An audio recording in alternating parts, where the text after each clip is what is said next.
নমস্কার, গল্প নির্ঝরে আপনাদের স্বাগত। আজ আমরা শুনব গজেন্দ্র কুমার মিত্রের অনন্য গল্প একটি মেয়ের ইতিহাস।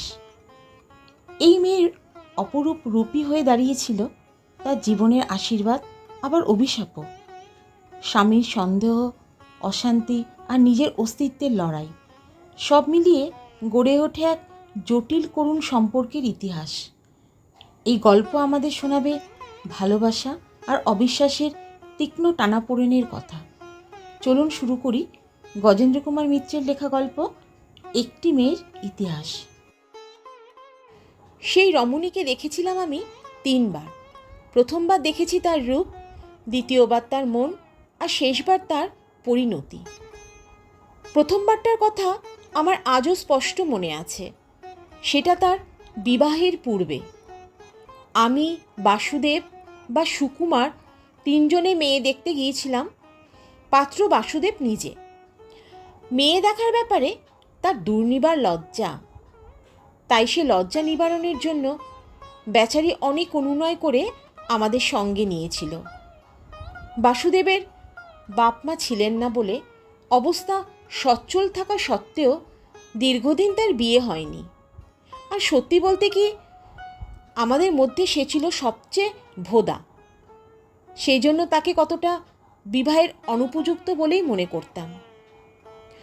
যাই হোক, এতদিন পরে কে এক দুঃসম্পর্কে দিদি এই বিবাহের সম্বন্ধ এনেছেন এবং তিনি দাঁড়িয়ে বিয়েটা দিয়ে দেবেন এমনই আশ্বাস দিয়েছেন বলে শোনা গেল।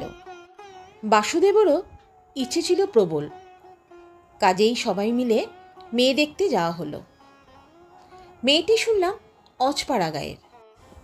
বাপ এত গরিব যে ভিক্ষে করেও রোজ পেটে ভাত যায় না। বংশটা বনেদি এই পর্যন্তই। সুতরাং কিশোরী এবং কুমারী মেয়ে দেখার জন্য অবিবাহিত যুবকদের মনে যে আগ্রহ থাকে তা আমাদের ছিল না, কারণ স্থান, পাত্র এবং পাত্রীর বিবরণ কোনোটাতেই বিন্দুমাত্র স্বপ্নের লেশ ছিল না। ছিল শুধু কাল, অর্থাৎ সময় আমাদের প্রচুর। কতটা সেই জন্যই আমরা তার মিনতিতে টলেছিলাম। কিন্তু আমাদের বিস্ময় সীমা রইল না যখন সেই কিশোরী মেয়েটাই আমাদের সামনে এসে দাঁড়ালো। এই সুদূর পাড়াগাঁয়ে বিজন অরণ্যের মধ্যে আমরা এমন জিনিস দেখতে পাবো তা কখনো কল্পনাও করিনি। সে যেন সহস্র কবির স্বপ্ন, যেন চন্দ্রের লাবণ্য, শিল্পীরেখাকে অবলম্বন করে পৃথিবীতে নেমে এসেছে। এমনই আশ্চর্য সুন্দর সে আমাদের নমস্কার করে বসল। এবার আমাদের কিছু জিজ্ঞাসা করতে হয়, কিন্তু কে করবে?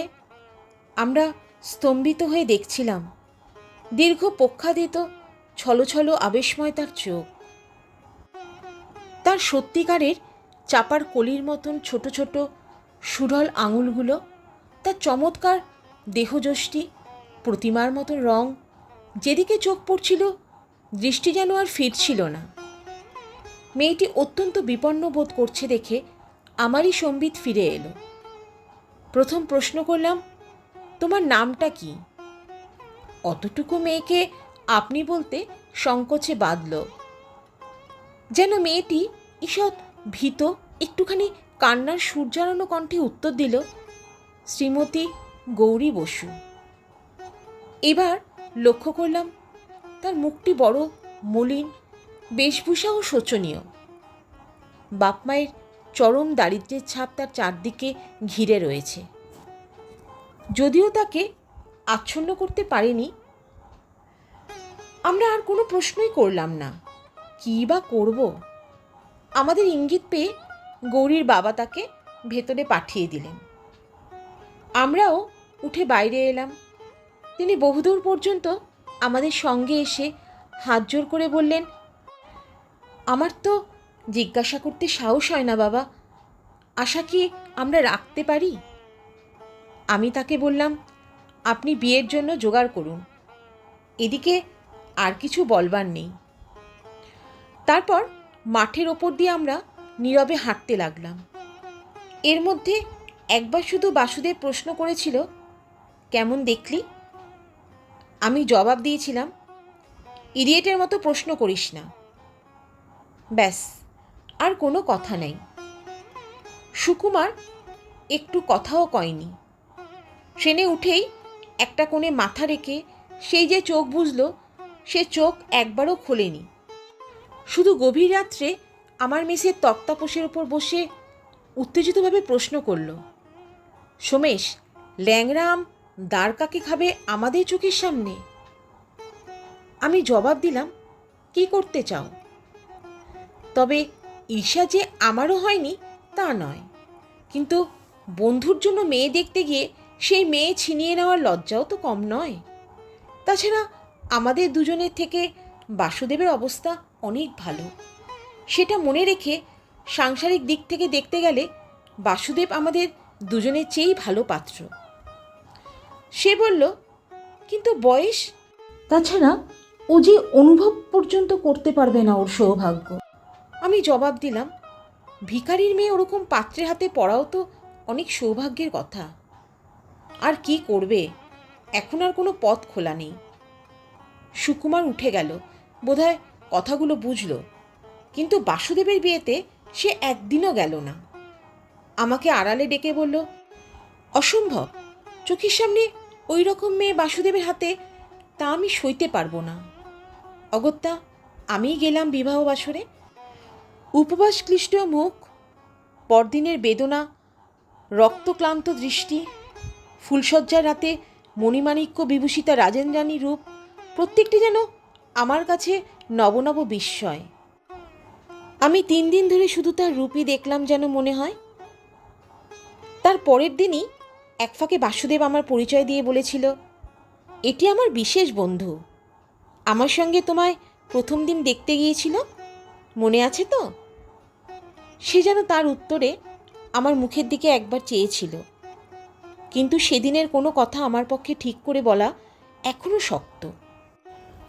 এরপর কিছুদিন আর বাসুদেবের কোনো খবর রাখেনি।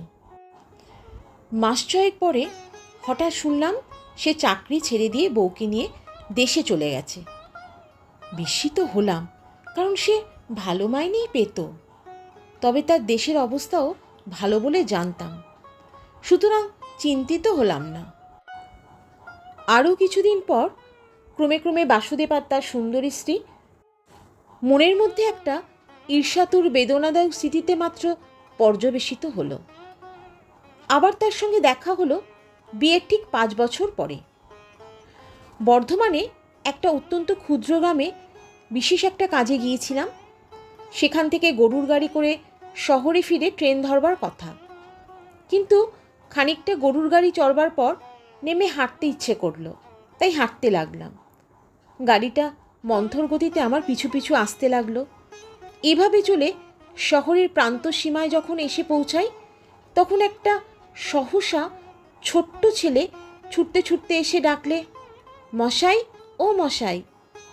থমকে দাঁড়িয়ে প্রশ্ন করলুম, কি চাস রে বাপু? সে আঙুল দিয়ে একটা জরাজীর্ণ বাড়ি দেখিয়ে বললে, আপনাকে একবার যেতে হচ্ছে ওইখানে। তার মানে? খামোকা আমি ওখানে যেতে যাব কেন? সে বললে, গিন্নিমা ডাকছে, সে চেনে আপনাকে। বিস্ময়ের অবধি রইল না, তবু যখন চেনা মানুষ বলে দাবি করছে তখন যেতে হলো।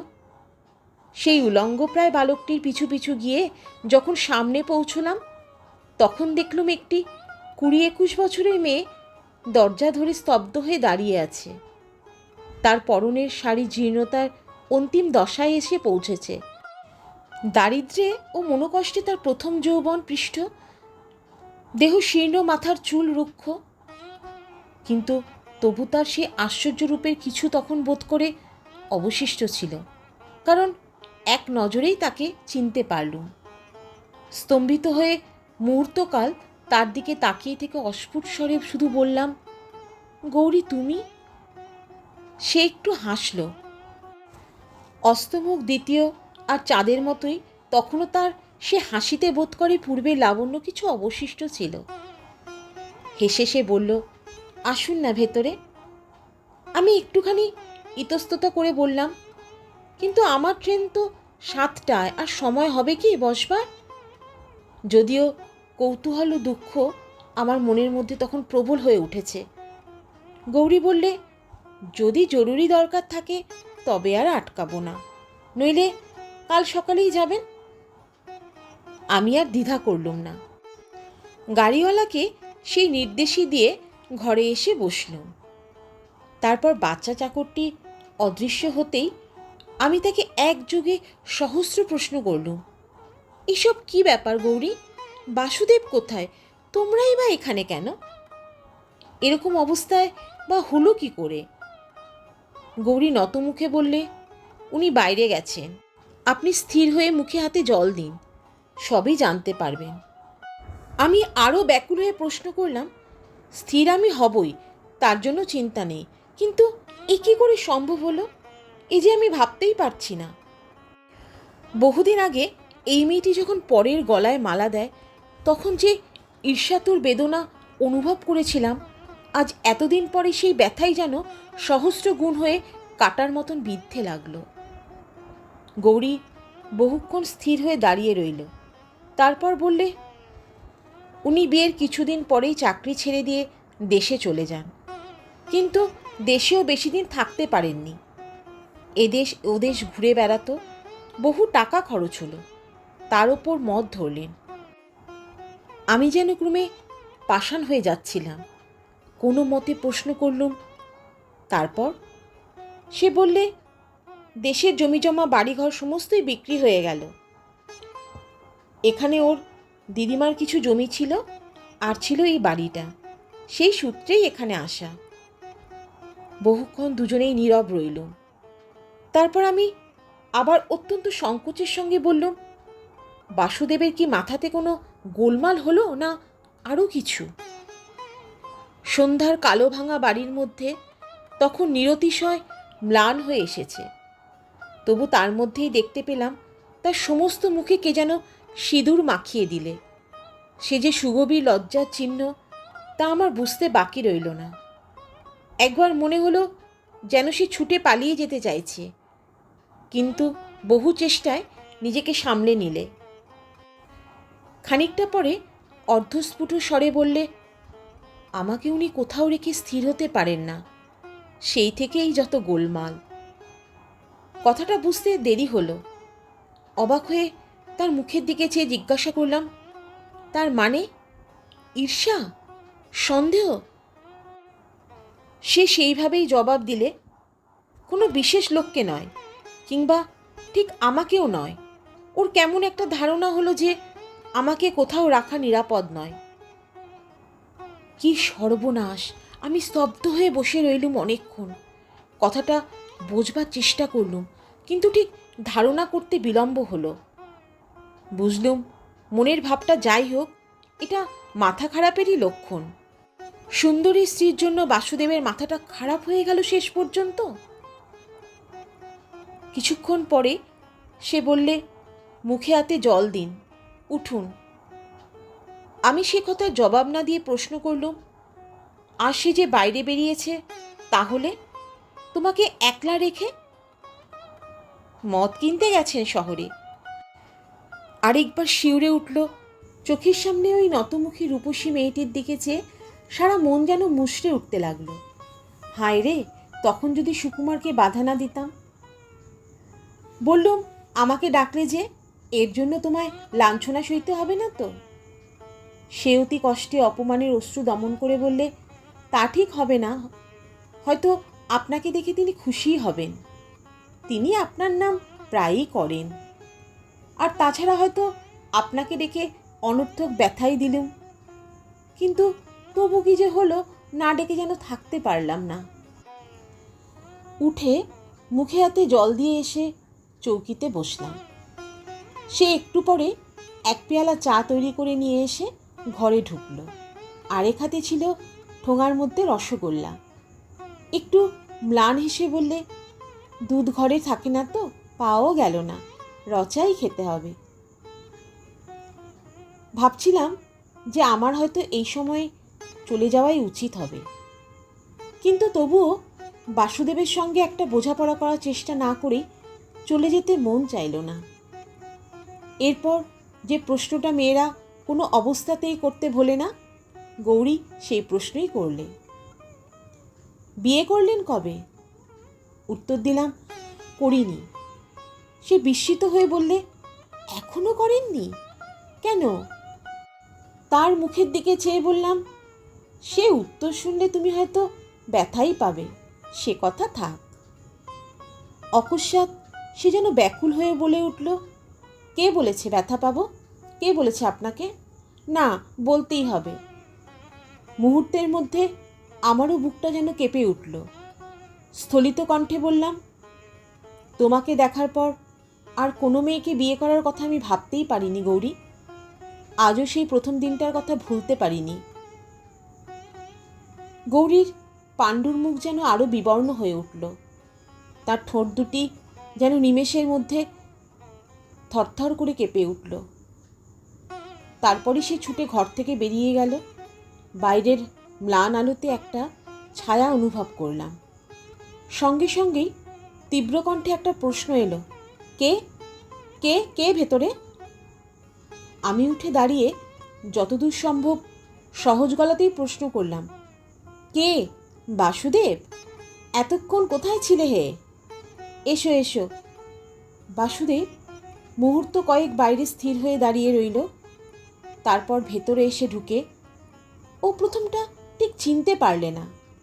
তার মুখে অপরিচয়ের বিস্ময় লক্ষ্য করে বললুম, কি হে, চিনতে পারলে না তো? এইবার তার সীমিত চোখে পরিচয়ের জ্যোতি এলো। সে খুশি হলো যেন। বললে, আরে সোমেশ! কিন্তু আমি অবাক হয়ে শুধু তার দিকে চেয়েই ছিলুম। এ কি সেই বাসুদেব? কোথায় তার সেই গোলগাল চেহারা, আর কোথায় তার সর্বাঙ্গে সেই প্রাচুর্যের প্রসন্নতা? চেহারা শীর্ণ, চক্ষু কুটরগত, সর্বাঙ্গে অভাব, দুশ্চিন্তা ও মদ্যপানের চিহ্ন। এমনকি এই বয়সেই তার মাথার চুলগুলো অধিকাংশ পেকে সাদা হয়ে গিয়েছে। বুঝতে পারলাম যে গৌরীকে সে কষ্ট দিয়েছে বটে, কিন্তু যন্ত্রণা নিজেও কম সহ্য করেনি। বাসুদেব এগিয়ে এসে আমারই চৌকিটার ওপর বসে পড়ল। তার জীর্ণ এবং মলিন উরুনিটার মধ্যে ছিল মদের দুটি বোতল। সে দুটো আমার কাছে গোপন করবার চেষ্টা মাত্র না করে আমারই পাশে বার করে রাখলে। তারপর জিজ্ঞাসু নেত্রে চেয়ে প্রশ্ন করলে, তারপর? হঠাৎ বললুম, এখানে একটু কাজে এসেছিলাম। হঠাৎ শুনলুম তোমার নাম, এখানেই আছো শুনলুম, তাই খুঁজে খুঁজে বেড়াচ্ছিলুম। তোমার গিন্নি দেখতে পেয়ে চাকর পাঠিয়ে জানিয়ে দিলেন যে এই বাড়ি। যা হয়রান হয়েছি, উনি না দয়া করলে হয়তো খুঁজেই পেতুম না। বাসুদেব যেন অন্যমনস্ক হয়ে বাইরের দিকে চেয়েছিল। আমিও চুপ করে কথাটা পারবার সুযোগ চিন্তা করতে লাগলুম। অর্থাৎ কিছুক্ষণ দুজনেই চুপচাপ।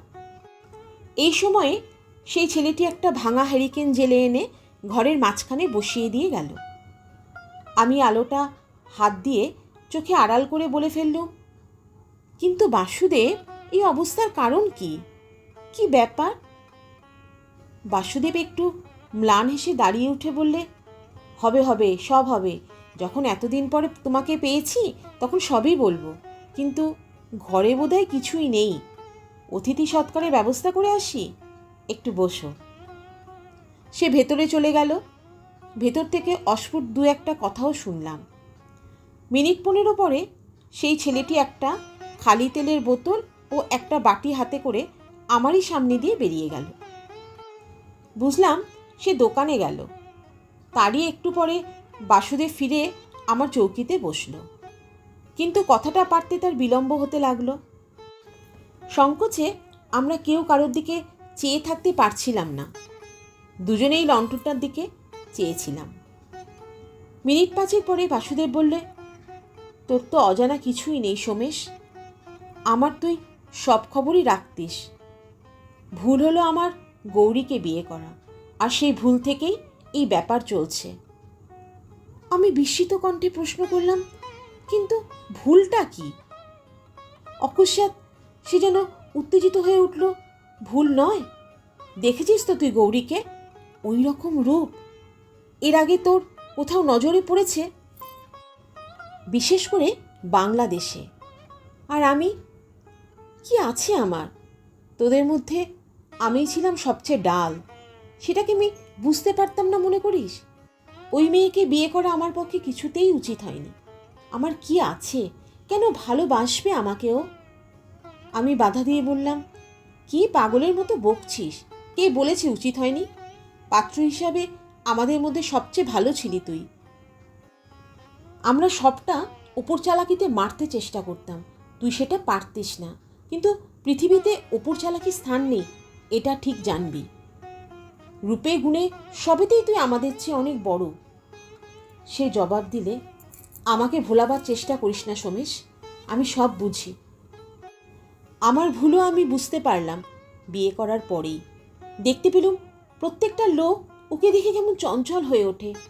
বয়স নেই, সম্বন্ধ নেই, কোনো কিছু বাধা বা বিচার নেই তাদের কাছে। তার উপর নিজের দিকে তাকিয়ে যখন দেখলুম ওকে পাবার মতো কোনো যোগ্যতাই আমার নেই, তখন আর জ্ঞান রইল না। সে কিছুক্ষণ চুপ করে রইল, কিন্তু তার চোখের দিকে চেয়ে আমি শিউরে উঠলাম। যে ক্ষুধার্ত পশুর দৃষ্টি! কিছুক্ষণ পরে সে যেন কতকটা নিজের মনেই বলতে লাগলো, ওকে নিয়ে দেশ বিদেশে কতই ছোটাছুটি করলুম, কিন্তু কিছুতেই স্থির হতে পারলুম না। একদিকে দেখি সমস্ত পুরুষ ওকে ছিনিয়ে নিতে চাইছে, আরেকদিকে দেখতে পাই আমি ওর থেকে কেবলই দূরে সরে যাচ্ছি। যোগ্যতার পথে কেবলই অধঃপতন ঘটছে আমার। আমি বললাম, কিন্তু এ যে তো নিছক পাগলামি বাসুদেব। ছি ছি, মিছে একটা ফাঁকা খেয়ালের বসে নিজেও কষ্ট পাচ্ছিস আর ওকেও কষ্ট দিচ্ছিস। এই দুর্মতি তোর কি করে হলো? আমি বলছি, তুই বিশ্বাস কর, তুই সর্বাংশে ওর উপযুক্ত। সে মাথা নেড়ে বললে, তুমি মিছে কথা বলছো। ওর কষ্ট লাঘব করার জন্য আমাকে স্তোক দিচ্ছ, কিন্তু আমি জানি। কি বোঝাবো এই উন্মাদকে? মিনিটখানেক চুপ করে থেকে বললুম, কিন্তু মদ কেন ধরলি তুই? একেবারে পুরোপুরি সর্বনাশের পথে নেমে এলি? সে হঠাৎ আমার দিকে ফিরে আমার দুটো হাত চেপে ধরলে, তারপর ফিসফিস করে বললে, সর্বনাশ? যেদিন বিয়ে করেছি ওই সর্বনাশীকে, সেই দিনই তো আমরা সর্বনাশ পুরো হয়ে গেছে সোমেশ। কেন মদ খাই শুনবি? বিয়ের 2-3 মাস পর থেকে আমি ওর সঙ্গে এক ঘরে শুই না, কখনো শুতে পারি না। ঘৃণা বোধ হয়, মনে হয় যে ও আমার বুকের মধ্যে শুয়ে শুয়ে আমাকেই সর্বান্তকরণে ঘৃণা করবে, অবজ্ঞা করবে। সে আমি সইব কেমন করে? তাই শুই না। কিন্তু তুই ভেবে দেখ, মানুষের শরীর তো, সমস্ত মন আকুল করে ওকে চায়। সেই সাংঘাতিক কামনার সঙ্গে যুদ্ধ করা কি সহজ কথা? সেই জন্যই আমায় মদ ধরতে হয়েছে। রাত্রে মদ না খেলে পারি না এ ব্যথা সহ্য করতে। উফ, আমি আর শুনতে পারলাম না, ছুটে বাইরে এসে দাঁড়ালুম। শুনতে পেলুম ভেতরে বসে বাসুদেব হাসছে, ফাঁকা একটা আলগা হাসি, অর্থহীন, কতটা বিদ্রূপের সুর মেশানো। বহুক্ষণ অন্ধকারে মাঠে মাঠে ঘুরে বেড়ালুম, 2-1বার হোঁচট খেয়ে পড়েও গেলুম। কিন্তু আমার তখন কোনো জ্ঞান ছিল না। শুধু মনে হচ্ছিল সেই নিশীথ অন্ধকারের বুক বিদীর্ণ করে যদি নিয়তির দেখা পাইত, তাকে নখে করে ছিঁড়ে টুকরো টুকরো করে ফেলব। যাকে দেখে অবধি নিজের জীবন শূন্য হয়ে গেছে, জীবনের সমস্ত নিষ্ফল কামনা যার ছায়াকে কেন্দ্র করে দিয়ে দিন রাত আজও ঘুরে বেড়াচ্ছে, সেই মেয়েকে পেয়ে এই উন্মাদ এমন করে নষ্ট করল, যার এক মুহূর্তের প্রসন্নতার জন্য সমস্ত জীবন উৎসর্গ করা যায়। বুক ভরা এই নিরতিশর গ্লানি আর ধিক্কার নিয়ে কতক্ষণ ঘুরে বেরিয়েছি জানি না। চৈতন্য হলো যখন দেখতে পেলুম যে সেই ছেলেটি আলো নিয়ে আমাকে খুঁজতে বেরিয়েছে। ফিরে এসে দেখলুম গৌরী সেইভাবেই দোরের কাছে দাঁড়িয়ে আছে, স্থির হয়ে।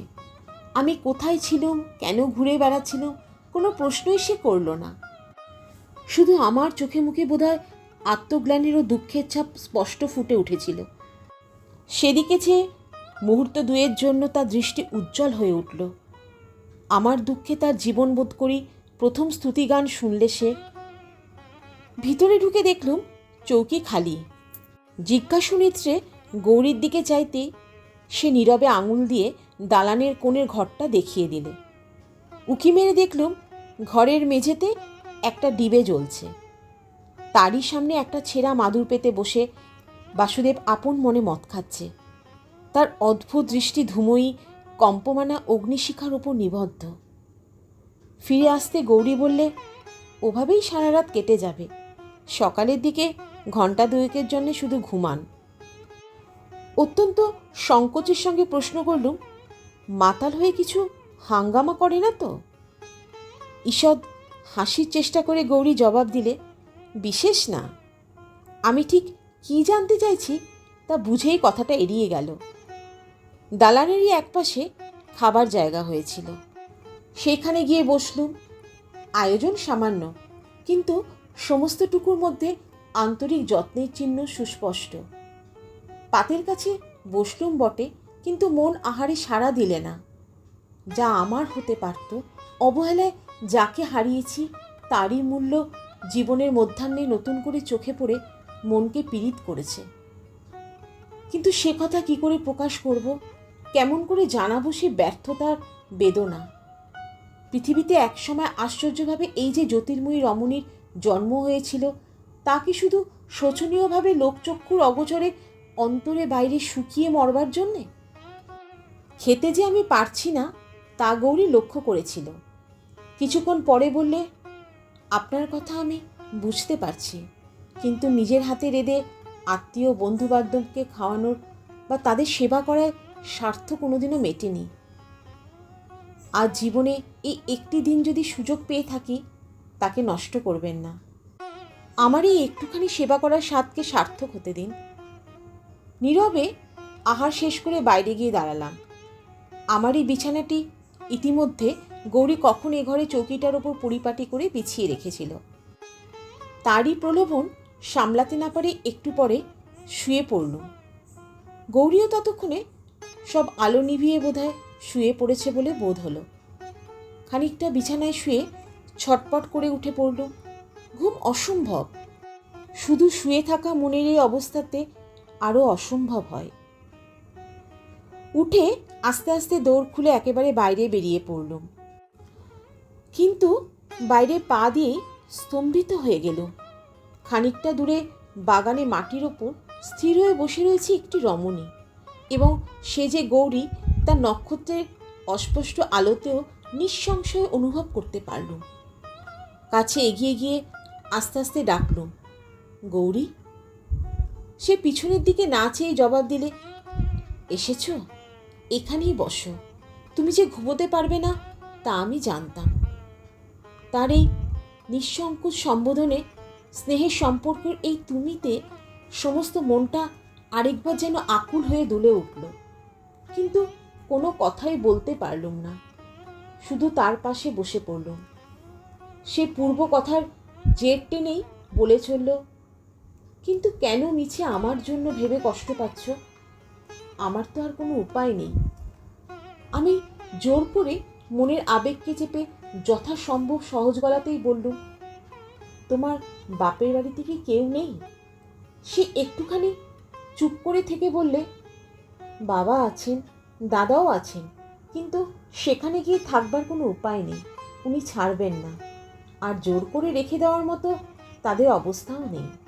সপ্তাহে তাদের 2 দিন উপোস করে থাকতে হয়। আমি চুপ করে রইলুম। কি আর বলবো এরপর? সেও কিছুক্ষণ চুপ করে থেকে বললে, কি ভাবছিলাম জানো? সে প্রথম দিন মেয়ে দেখতে যাওয়ার কথা। তোমরা 3 জনে গিয়েছিলে, মনে আছে? দেখা দিতে এসে লজ্জায় ভালো করে চেয়ে দেখতে পারিনি।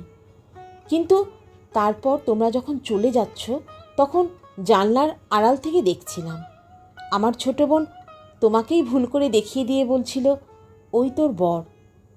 আমিও তাই জানতাম। বিয়ের সময় যখন ওকে দেখি, তখন চমকে উঠেছিলাম। এসব সামান্য কথা, তোমরা জানো না। সেদিনের কথা হয়তো মনেও নেই, কিন্তু আমি একটা কথাও ভুলিনি। মনে যে কি আছে তা কেমন করে জানাবো? সেদিনের প্রতিটা কথা বুকে আজও গাঁথা আছে। অনেকক্ষণ দুজনেই চুপ করে বসে রইলুম। তারপর যে কথাটা সংশয় ও সংকোচের মধ্যে দেখা দিচ্ছিল সেই কথাটাই বলে ফেলল। গৌরী, আমি যদি তোমাকে নিয়ে যেতে চাই, যাবে? অকস্মাৎ সে যেন পাগল হয়ে উঠল। সামনের দিকে ঝুঁকে পড়ে আমার হাত দুটো চেপে ধরে বলল, যাবে? আমাকে নিয়ে যাবে? এখান থেকে অনেক দূরে আমাকে নিয়ে গিয়ে রাখতে পারবে? আমাকে ভালোবাসতে পারবে? আমিও সজোরে তার হাত দুটি চেপে ধরে বললুম, পারবো গৌরী। আমার ভালোবাসা দিয়ে তোমার মনের সমস্ত শূন্যতা ভরিয়ে দিতে পারবো। চলো চলো, আজই এখনই আমরা এখান থেকে চলে যাই। সে আর কোনো কথা বললে না, কেমন যেন স্বপ্নাবিষ্টের মতো আরেক দিকে চেয়ে বসে রইল। কিন্তু আমার মুঠোর মধ্যে তার ফুলের মতো নরম হাত দুটি ধরা ছিল। তারই স্পর্শে বুঝতে পারলাম যে সমস্ত দেহ তার কাঁপছে থরথর করে। খানিকটা পরে আমি বললুম, গৌরী, প্রথম দিনের কথা বলছিলে না? তুমি জানো যে তারপর থেকে একটি মুহূর্তের জন্য তুমি আমার মন থেকে সরে যাওনি? প্রতিদিন রাত্রে শোবার আগে শেষ ভেবেছি তোমারই কথা। আবার সকালে উঠে প্রথম মনে পড়েছে তোমাকে। তোমার জন্য সমস্ত মন মরুভূমি হয়ে আছে গৌরী, এ তুমি বিশ্বাস করো। ঘুম ভেঙে চমকে ওঠার মতো আমার দিকে চেয়ে হঠাৎ সে বললে, না না, সে হয় না, আমি যাব না।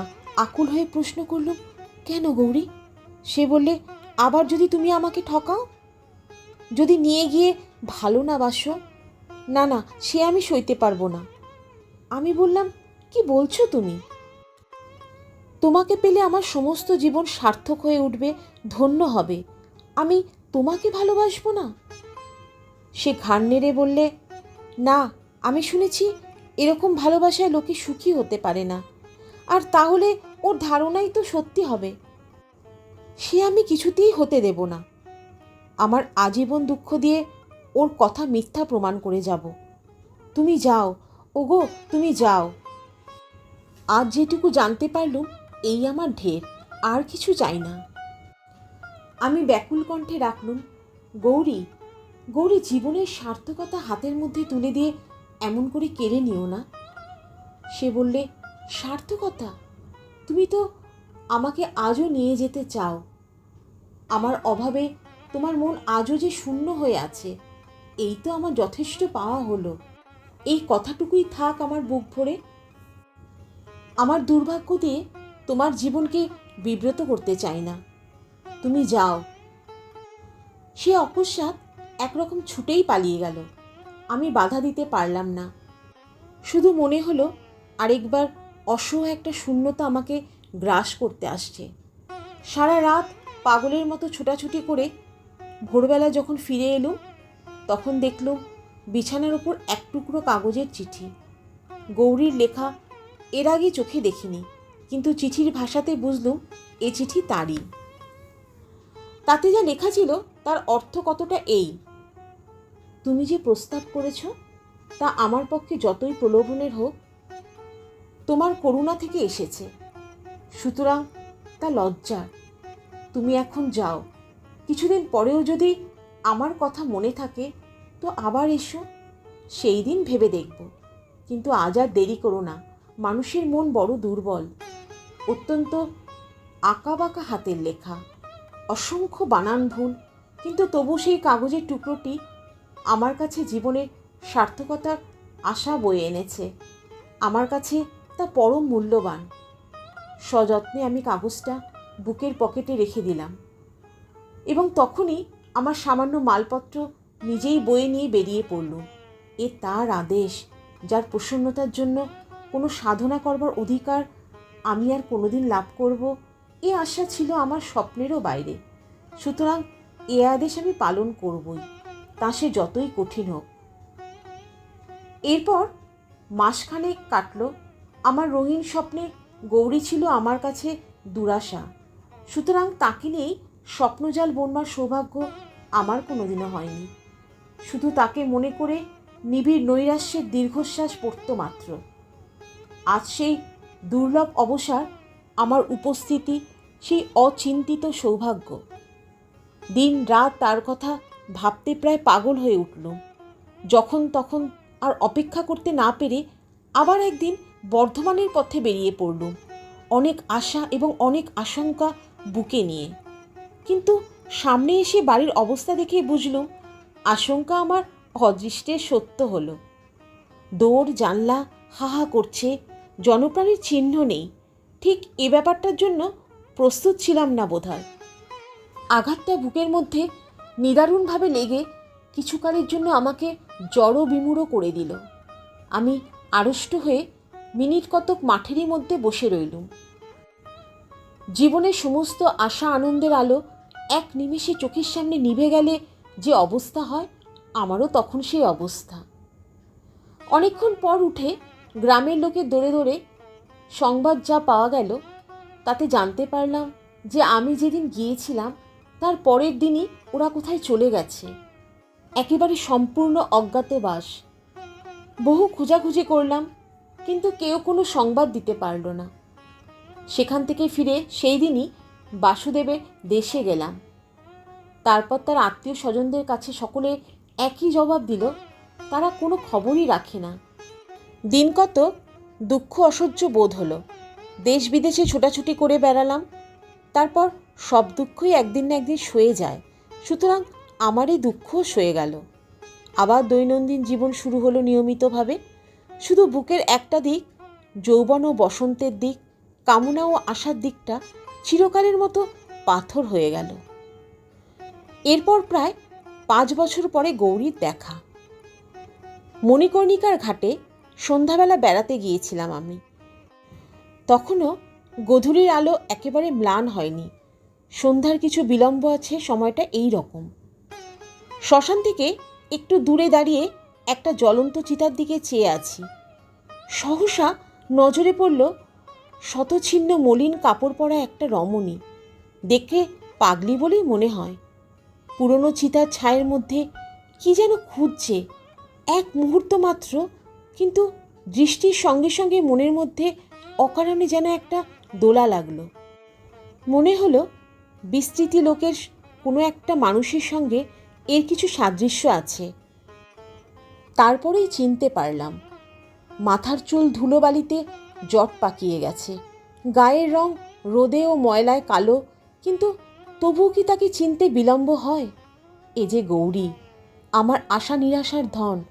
কয়েক মুহূর্ত কি জন্য যে চুপ করে দাঁড়িয়ে রইলুম, কি যে ভাবলুম তা মনে নেই। পরক্ষণেই ছুটে গিয়ে তার কাছে ডাকলুম, গৌরী, এ কি করছো? এ কি বেশ?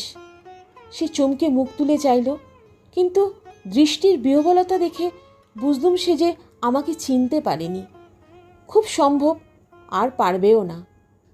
আমি বললুম, গৌরী, আমাকে চিনতে পারছো না? সে একটা দীর্ঘশ্বাস ফেলে শান্তভাবেই বললে, না। তারপর আবার হেঁট হলো। আমি তার হাতটা ধরে ফেলে বললুম, কি খুঁজছো গৌরী? সে মাথা না তুলেই জবাব দিলে, তার অস্থি। শুনেছি সে আত্মহত্যা করেছে, শুনেছি তাকে এইখানে পোড়ানো হয়েছে, কিন্তু অস্থি কিছুতেই খুঁজে পাচ্ছি না, অনেক দিন ধরে খুঁজছি। সমস্ত বুক আমার বেদনায় যেন গুড়িয়ে যাচ্ছিল। তবুও আমি জোর করে তার হাত দুটো ধরে তাকে তুলে জিজ্ঞাসা করলাম, কার অস্থি খুঁজছো গৌরী? কার কথা বলছো? সে নির্বিকার কণ্ঠে জবাব দিলে, আমার স্বামী গো, আমার স্বামীর কথা বলছি। ওর অস্থি না পেলে যে আমার বিশ্বাসই হচ্ছে না। নিশ্চিন্ত না হয়ে আমি কি করে তার কাছে যাব? কার কাছে যাবে গৌরী? কে সে? যেন অসহিষ্ণু হয়ে বললে, জানো না, সোমেশের কাছে যাব। উনি বলেছিলেন যে আমার জীবন থাকতে আর তার দেখা পাবে না, তাই খুঁজছি আমি তার অস্থি। আমি যে আর অপেক্ষা করতে পারছি না, আমাকে যেতেই হবে। আর্তকণ্ঠে বললুম, গৌরী, আমাকে তবু চিনতে পারলে না? আমি যে সোমেশ, তুমি ভালো করে চাও আমার দিকে তাকিয়ে দেখো। আমি তোমাকে এতকাল পরে খুঁজে পেয়েছি। সে যেন নিমেষের জন্য ব্যাকুল হয়ে চাইলে আমার দিকে। তারপর মাথা নেড়ে দৃঢ় কণ্ঠে বললে, না না, তুমি সোমেশ নও, আমাকে ঠকাচ্ছ। উনি বুঝি পাঠিয়েছেন তোমাকে আমাকে ধরে নিয়ে যাবার জন্যে? কিন্তু আর আমি কিছুতেই যাব না। তারপর আমি কোনো রকম বাধা দেবার আগেই সে বিদ্যুৎ গতিতে ছুটে পালিয়ে গেল।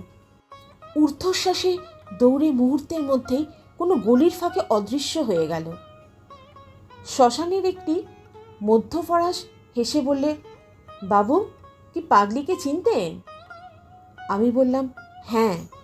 ওকে চেনো তুমি? সে বলল, ও তো প্রায়ই এখানে আসে, এসে ওর ছাই আর কয়লা ঘেঁটে বেড়ায়। ও কি আপনার কেউ হয় বাবু?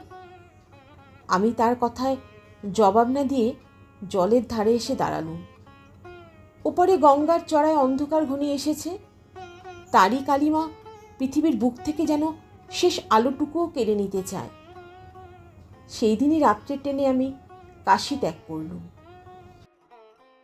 শুনলেন গজেন্দ্র কুমার মিত্রের লেখা গল্প একটি মেয়ের ইতিহাস। গল্প নির্ঝরের সঙ্গে থাকার জন্য আপনাদের অনেক ধন্যবাদ। আবার আসব এক নতুন গল্পের সঙ্গে। সবাই ভালো থাকবেন, সুস্থ থাকবেন।